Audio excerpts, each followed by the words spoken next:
What's up, guys? This is Devin the Bear. Today we're going to be talking about the Brian Ortega and Yahya Rodriguez card. Real quick, just wanted to let y'all know that we're on Instagram, YouTube, all that stuff, Spotify. You just go Facebook as well. Go follow us on all those different social media platforms and comment. Let us know things. Let us know what your thoughts are if you disagree or agree with anything that we say on the show. Thank you very much. And we're going to get right into it. The card prelims are going to start off with Jessica Penne and Emily Ducote, which should be an exciting start to the card for the women's strawweight division. Jessica Penne is a veteran. I'm just going to go and assume that she gets it. Yeah, I'm not seeing anything from Emily that I think convinces me that she beats someone like Jessica Penne. So next you have Philip Rowe and Abu Bakar Nurmagomedov, and Philip Rowe has been very exciting lately. That's a fucking mouthful. Yeah, it is. Yeah.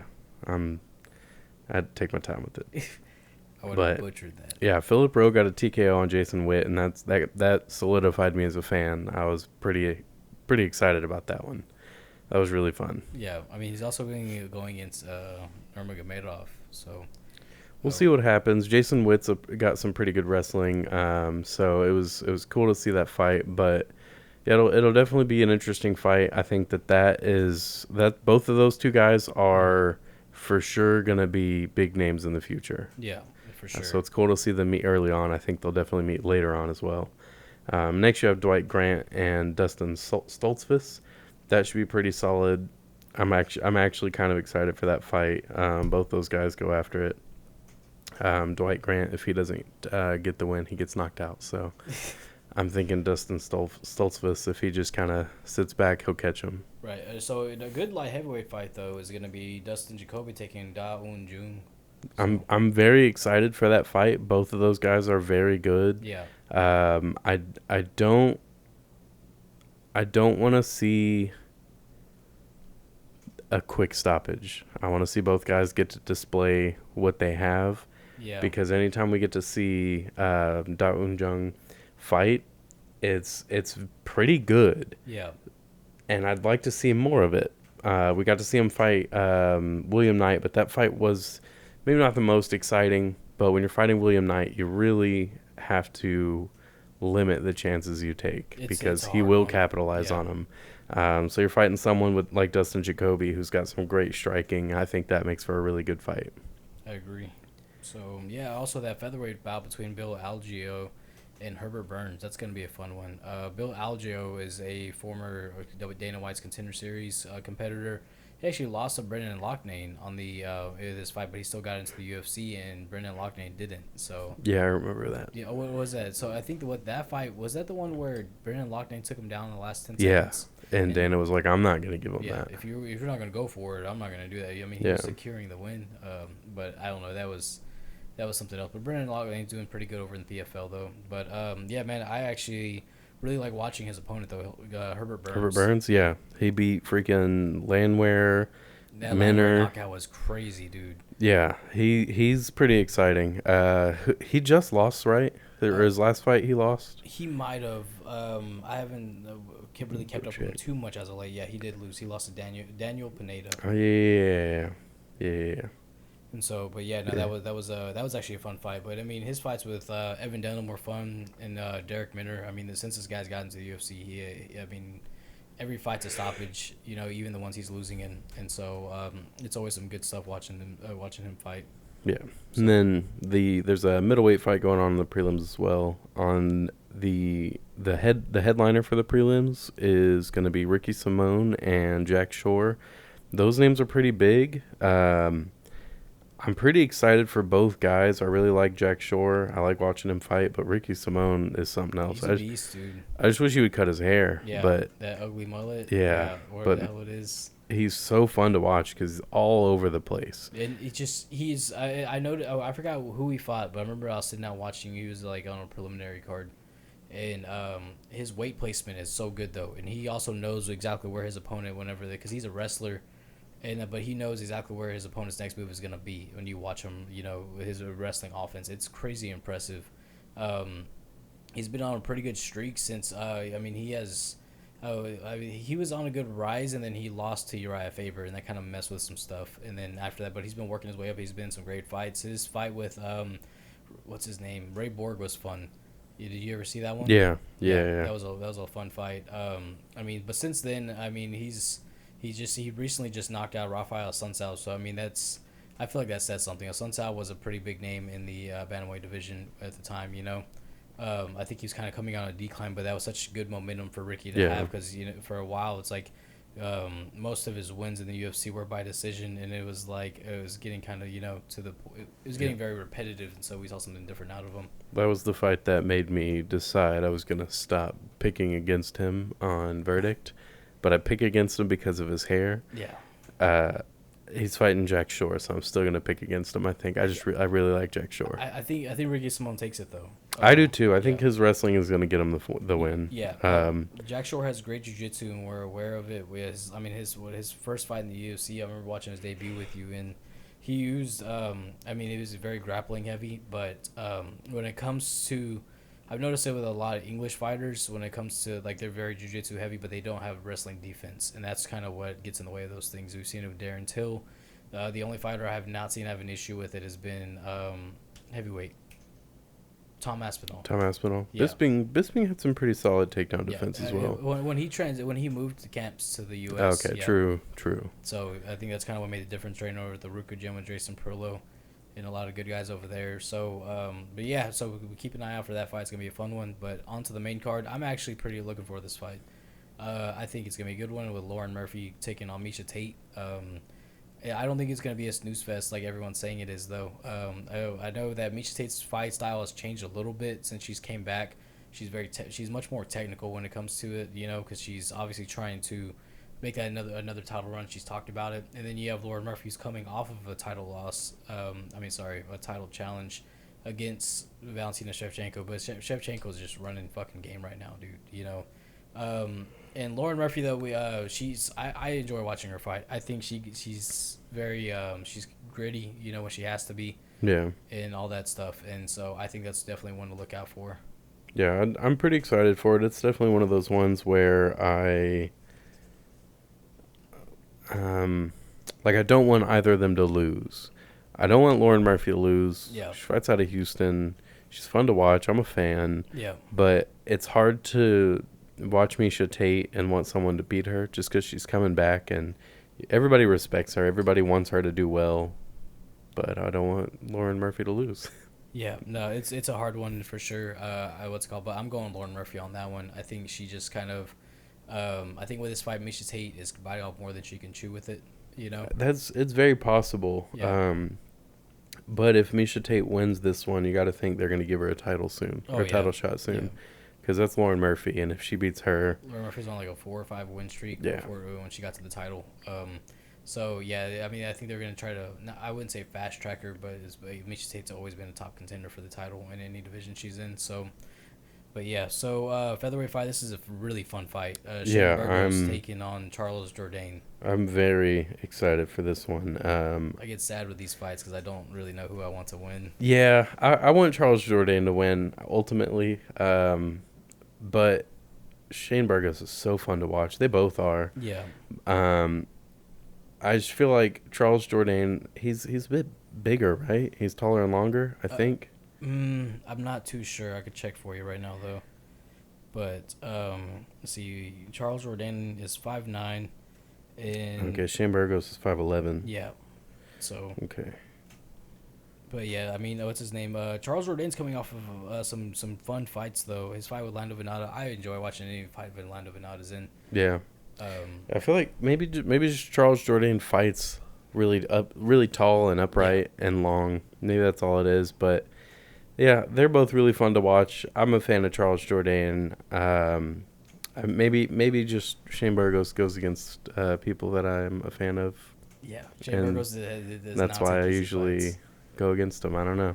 I like Shane Burgos, though. He's always thrown down. That's kind of his style, though, Yeah. Very bite on the mouthpiece and just get at it, and that's what makes him such a fun fight. His fight with Cub Swanson was a ton of fun. He showed a lot of toughness. The Josh Emmett fight, dude. Did you remember that one? Yeah. That was easily fight of the night whenever those two guys got in the ring together. So, But with this fight, though, I think I don't know. I think when it comes down to it, though, I got to go Shane Burgos. I just think he just kind of. But I wouldn't be surprised if Charles Jourdain won. Yeah, I was about to say, know? like, I don't really disagree. Yeah. I'm just going for Charles Jourdain. Yeah, I mean, I can totally see why though. Why It's a pretty even fight. I think Shane Burgos is. I understand him being the favorite just because of experience, who he's fought already in the UFC. Yeah. I get it. So we got a Louisiana native fighting up next with Matt Schnell, and I actually always enjoy watching a Matt Schnell fight, win or lose. I always make sure to tune into his stuff, and he's taking on Sue Madarji. Yeah. I'm really hoping that Matt Schnell can get the win here. Yeah. He needs it to just keep pushing himself up there. Right. And Madarji's pushing himself up there, though, so it's definitely a matchup. I feel like it's kind of higher up on the card than I would have expected it to be. Right. But I think Madarji's just, the people he's beating is just bigger names. So I think they're kind of maybe trying to push him. And if he beats Matt Schnell, it kind of shows that he is ready at least for like main card talent, even if it's on these kind of cards. Yeah. This one's going to be on ABC, so I feel like they're using some of these fights that they know maybe aren't big draws, Right. and putting them on this one. But I think it's a pretty solid card all around, and this fight is definitely not short of why. I think they with this card, since it's on ABC, which I always like watching these cards, just because I think it's cool to see it on primetime TV, you know. But I also feel like they're bringing in people who are kind of a familiar face, you know, people like Michelle Waterson, Brian Ortega.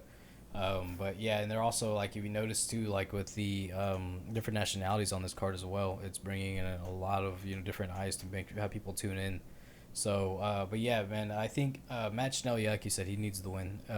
And Sue, he's, you know, right now since he's returned to flyweight, he's undefeated in the UFC. It's 2-0, but still, you know, flyweight's a pretty stacked division now. It's a dark horse, I feel like, of all the other divisions.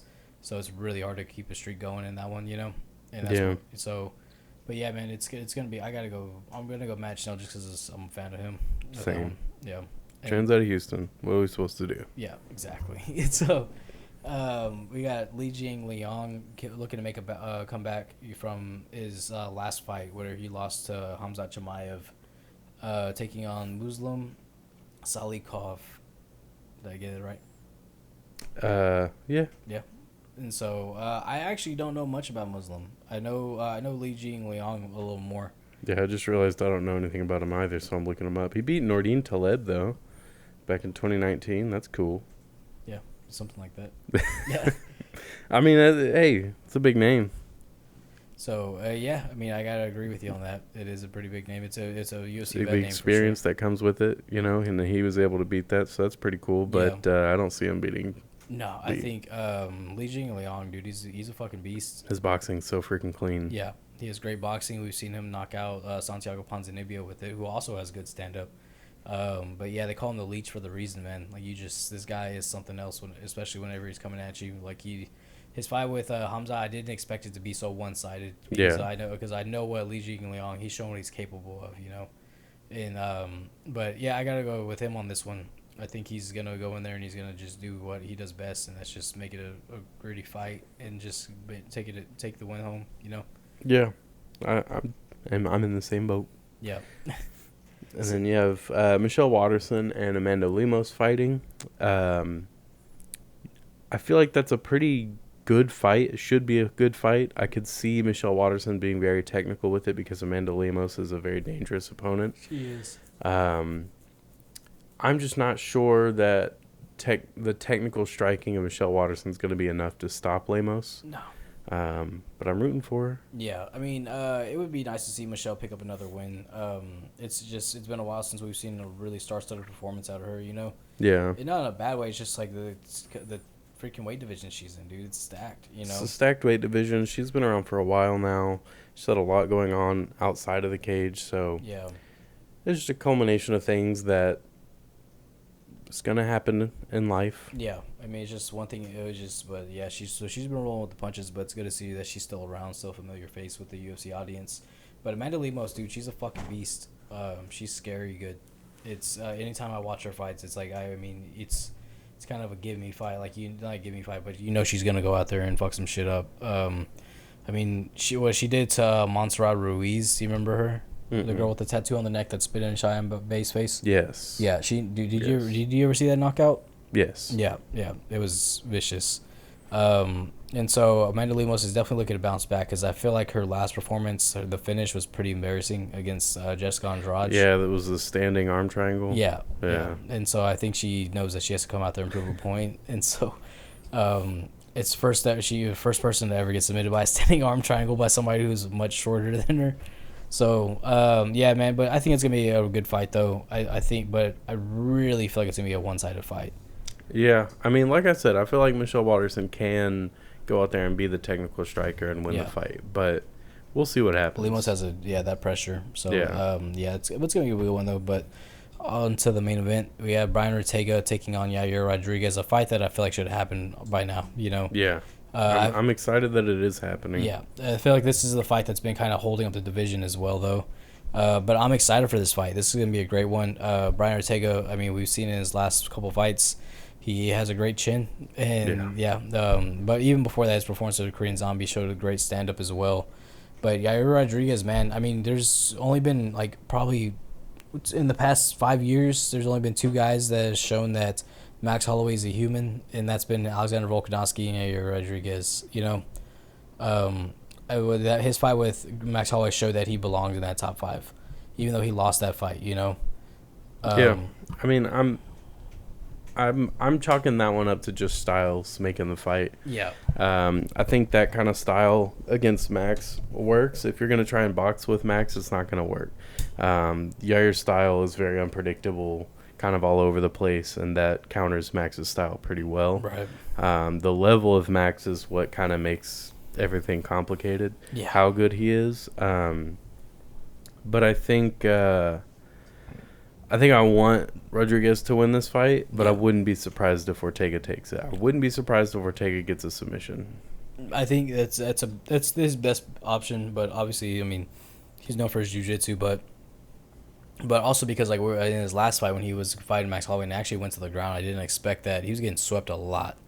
And not saying Max has terrible jiu-jitsu, but it's not something we're just used to. Especially against someone like Ortega. Yeah, and so Ortega has a like next level jiu-jitsu, and it's crazy to whenever he gets a choke in. We've seen what he's done to guys like Cub Swanson. I mean, that dude did not let go of that neck whenever he got a hold of it.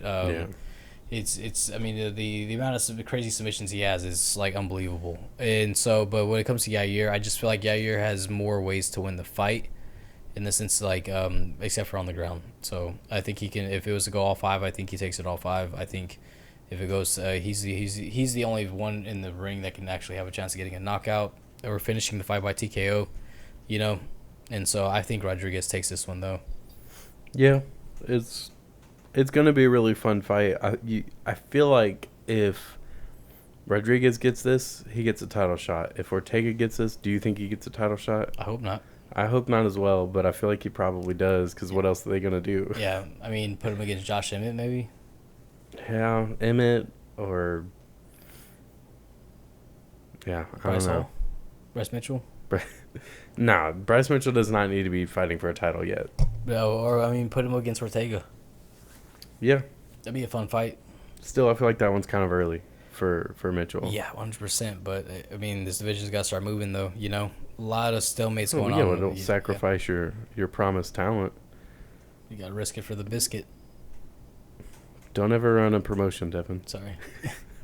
But, yeah, no. Yeah, I don't know. Like, with the featherweight division, though, I'm happy this fight's happening just because it's been at such a stalemate. It really has. Yeah. Volkanovski's doing incredible. I love watching his fights. I will always tune into his fights. But when it comes down to it, though, like, it's...